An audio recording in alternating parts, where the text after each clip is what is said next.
मेरा नाम सागर है और मुझे हमेशा से यही लगता था कि मेरा YouTube चैनल ग्रो हो जाएगा तो मेरे लाइफ की सारी प्रॉब्लम्स खत्म हो जाएंगी। चैनल ग्रो हो गया, ये जो है ना, ड्रीम कम ट्रू। लेकिन मैं गलत था। YouTube पे 300 मिलियन व्यूज होने के बाद भी मैंने वीडियोस बनाना छोड़ दिया। Dream life as a travel content creator होने के बाद भी मैंने ट्रैवल करना छोड़ दिया।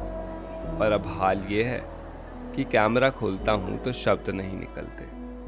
मुझे नहीं पता है कि मैं क्या करने जा रहा हूँ, लेकिन इतना समझ गया हूँ कि ट्रैवल करना और वीडियोस बनाना ही अब मुझे डायरेक्शन दे सकता है। तो मैं 30 दिनों के लिए निकल गया, लेकिन ट्रेन में चढ़ते ही एक प्रॉब्लम हो गई।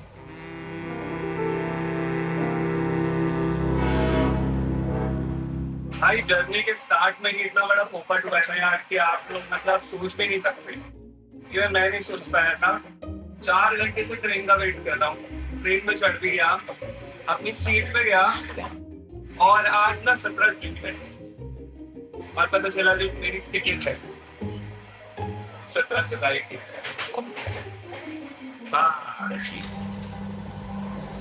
अब बिना वैलिड टिकट के मैं स्लीपर कोच में आ तो गया था और होप कर रहा था कि शायद टीटी मुझे कोई सीट दे दे। सीट मिलेगी या नहीं मुझे खुद नहीं पता, लेकिन कुछ घंटे बाद भाई हालत खराब हो गई है। किसी तरीके से एक सीट मिल गई है मुझे। एक भाई के साथ सीट शेयर कर रहा हूँ।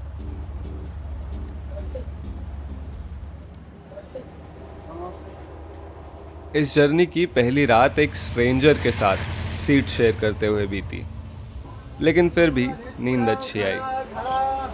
सुबह हुई तो ट्रेन में हलचल हो गई थी और मुझे ये वेंडर दिखे जो ये लकड़ी बेच रहे थे। पता चला इस लकड़ी को दातून कहते हैं और मैंने सोचा आज ये भी ट्राई करके देख ही लेते हैं।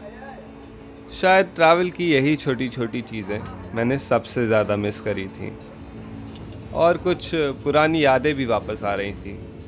अचानक प्रयागराज का ये ब्रिज दिखा तो मुझे वो दिन याद आ गया जब मैं यहाँ तक साइकिल चला के आया था। और तभी उस स्ट्रेंजर की आवाज़ आई। भाई और मैंने रात भर एक सीट शेयर करी है। हम्म, आराम मिला। मिला भाई। अब जब मजबूरी रहती है तो फिर एडजस्ट तो करना पड़ता ही है। आपका नाम क्या है? वैसे मेरा नाम दिव्यांश श्रीवास्तव है। आप बनारस से हैं, आपने बताया। जी मैं बनारस से हूँ। चलो सही है। सही है, भाई के साथ तो मैंने सही शेयरिंग कर ली। वैसे शायद कोई और होता तो थोड़ी सी दिक्कत होती, बट हमारी एज भी आसपास ही है। और दो इनका माइंडसेट भी बहुत बढ़िया है। भाई क्या कह रहे थे आप एडजस्टमेंट के बारे में? वही जब दिमाग में एडजस्टमेंट रहती है तो फिर दिक्कत नहीं होती है। दिक्कत तब महसूस होती है जब आपकी सीट हो और कोई और बैठ जाए। ऐसे तो दिक्कत नहीं महसूस होती। हो भाई, अगर हम एंटाइटल्ड होते किसी चीज के लिए, अपनी सीट के लिए, तो हमें बुरा लगता है यार क्यों बैठा है ये आके। तब हम लड़ते भी हैं। मैंने सोचा दिव्यांश को बाय बोल के निकलता हूं। चलो ब्रो। फाइनली 30 दिन की इस जर्नी के पहले शहर में पहुंच गया था। अभी तो बस शुरुआत हुई थी और मुझे ऑनेस्टली नहीं पता था कि अगले 29 डेज में मैं क्या करने वाला हूं। उतने में ही दिव्यांश फिर कुछ मिल भूले गया। तो नहीं? बनारस आया तो बनारस को एक्सप्लोर करने के लिए जो सबसे फेमस चीज़ है वो घाट है यहाँ पर। उसके बाद आप साकेत घाटी का दर्शन कर सकते हैं। हाँ। ये तो देखा सबसे पहले मिले कि आपको पहले घूमना है तो शाम को गंगा आरती से स्टार्ट करना। ठीक है, कहाँ होती है गंगा आरती? और अब मैं फिर से अकेला था, लेकिन ज़्यादा देर के लिए नहीं। बनारस पहुंचते ही एक चीज़ तो समझ आ गई, यहाँ कहानियाँ बड़ी जल्दी शुरू होती हैं। मेरे ई रिक्शा ड्राइवर ने बैठते ही मुझे यहाँ एक राजा और मगरमच्छ की कहानी सुनाई।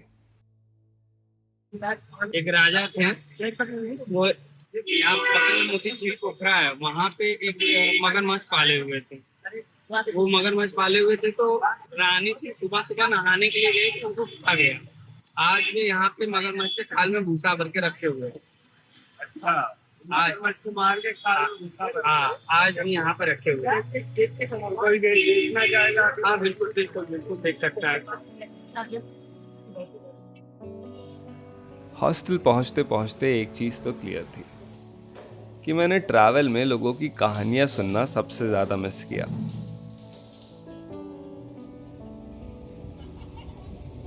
बनारस में मेरा कोई प्रॉपर प्लान नहीं था, तो मैंने दिव्यांश भाई के बताए घाट के आइडिया को ट्राई किया। यहाँ बार बार मेरी नज़र इन बोट्स और इन्हें चलाने वाले लोगों पे जा रही थी, तो मैंने सोचा क्यों ना एक से बात करी जाए। हमारा नाम है सुजीत साहनी, निसार राज घाट का माझी। यहाँ का देख रक्षा सुरक्षा हम करते हैं। कोई भी आदमी पानी में स्नान करता है तो जो डूबते हैं तो हम लोग उसका बचाने का काश्य करते हैं। हम लोग के सामने अगर हम लोग स्नान करेंगे, अगर हम लोग रहेंगे घाट किनारे तो वो डूबने का चांस तो नहीं है।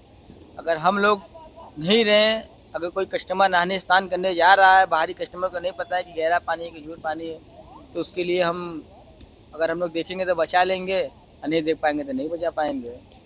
माझी क्या होता है? माझी मतलब कि जो नाव चलाते हैं, जो मालिक होते हैं, हम लोग हुए हैं। अच्छा, तो आप कब से काम कर रहे हो? ये हमारी दादा परदादा पापा सब लोग यही हमारा नाव का काम चलते ही आ रहा है बनारस में? बनारस में। आपको क्या लगता है गंगा माँ को गंगा माँ क्यों बोला जाता है?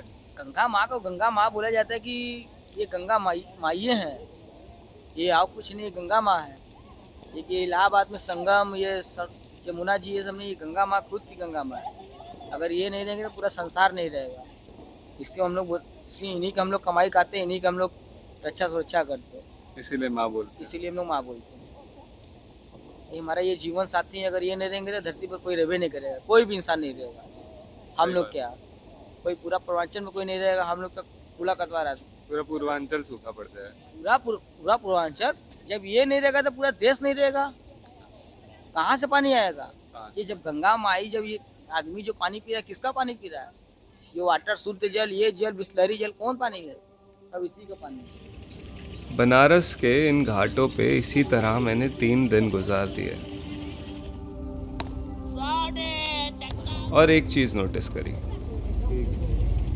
कि यहाँ सिर्फ पूजा पाठ नहीं होता, बल्कि लोगों की लाइफ चलती है।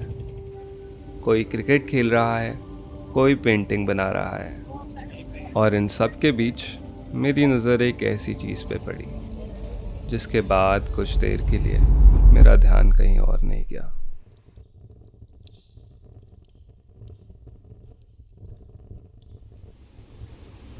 एक तरफ इन घाटों पर ज़िंदगी बिल्कुल नॉर्मल चल रही थी और कुछ ही दूर किसी की ज़िंदगी ख़त्म हो रही थी।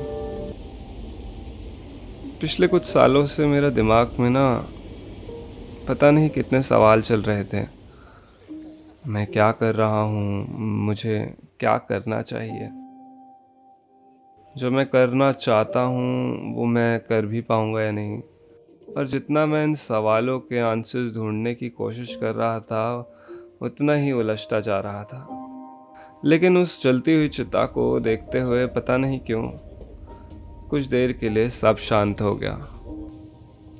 ऐसा नहीं था कि मुझे मेरे सवालों के आंसर्स मिल गए थे, बस कुछ देर के लिए सवालों का शोर बंद हो गया था।